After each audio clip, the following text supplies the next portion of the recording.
عبادت کے کچھ آداب ہوتے ہیں. ایک تو عبادت کا طریقہ ہے، اور طریقہ تو ہم وہ اپنائیں گے جو اللہ کے رسول صلی اللہ علیہ وسلم نے ہمیں بتایا.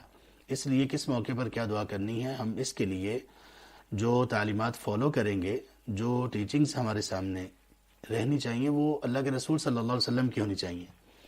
ہوتا یہ کہ جب ہم اللہ کے رسول صلی اللہ علیہ وسلم کی تعلیمات کو فالو نہیں کرتے، اور ان کو فالو نہ کرنے کا سبب یہ ہوتا ہے کہ ہمیں پتہ ہی نہیں ہوتا کہ اللہ کے رسول صلی اللہ علیہ وسلم نے اس مسئلے میں بھی کچھ بیان کیا ہے.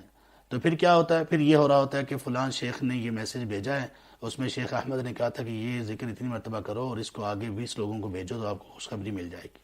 پھر کوئی یہ کہتا ہوا نظر آتا ہے کہ یہ فلاں ورد ہے، مجھے خواب میں زیارت ہوئی اور اس میں مجھے یہ بتایا گیا تو آپ لوگ بھی یہی پڑھو.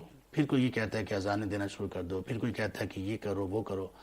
یہ تمام چیزیں تب سامنے آتی ہیں جب ہمارے سامنے اللہ کے رسول صلی اللہ علیہ وسلم کا اسوہ ہوتا ہی نہیں ہے.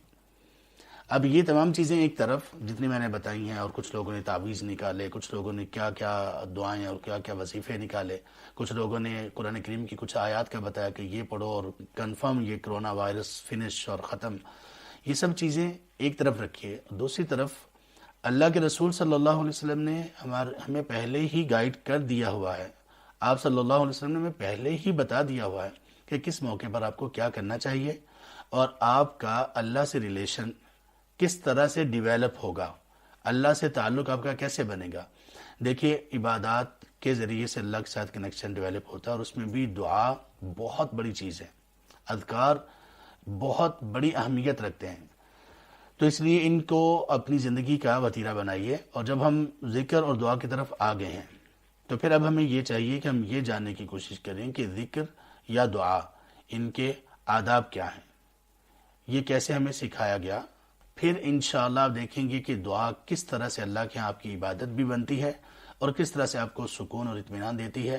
اور میں آپ سے یہ کہتا ہوں، اور اس پر میں قسم بھی اٹھا سکتا ہوں کیونکہ اس کے بارے میں احادیث اور قرآن کریم کی آیات میں اللہ تبارک و تعالیٰ کا قول، وعدہ، اور آپ صلی اللہ علیہ وسلم کی بے شمار پیشین گوئیاں اور بے شمار خوشخبریاں ہیں کہ آپ جب آداب کو ملحوظ خاطر رکھتے ہوئے ان کے مطابق اگر آپ دعا کریں گے تو فوراً آپ کے بہت سارے مسائل خود بخود حل ہو جائیں گے. آپ کو فوراً اطمینان ملے گا.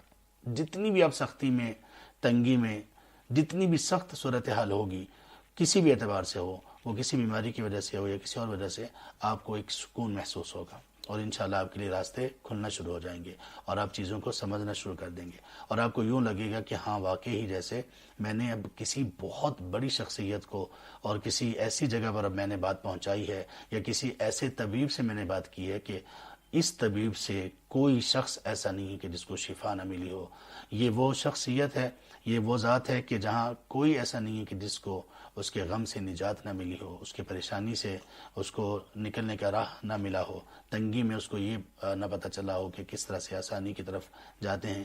یہ تمام چیزیں خود بخود ڈیویلپ ہونا شروع ہو جائیں گی. اور ایک ایسی چیز، ایک ایسی بیماری، ایک ایسی وبا اور ایک ایسا روگ جو کسی مسلمان کو لائق نہیں ہے، جس کو ہم ڈپریشن کہتے ہیں. ڈپریشن کا مطلب ہی یہ ہوتا ہے کہ انسان اللہ تبارک و تعالیٰ کی رحمت سے مایوس ہو جائے، اللہ کی طرف سے آسانی سے مایوس ہو جائے. تو ڈپریشن تب آتی ہے. ذکر اور دعا اور ان کی شروط اور ان کے آداب کے مطابق آپ کرنا شروع کیجئے. آپ کی ڈپریشن، کوئی ٹیبلٹ نہ لیجئے، کوئی کچھ نہ لیجئے، آپ کی ڈپریشن خود بخود ختم ہونا شروع ہو جائے گی.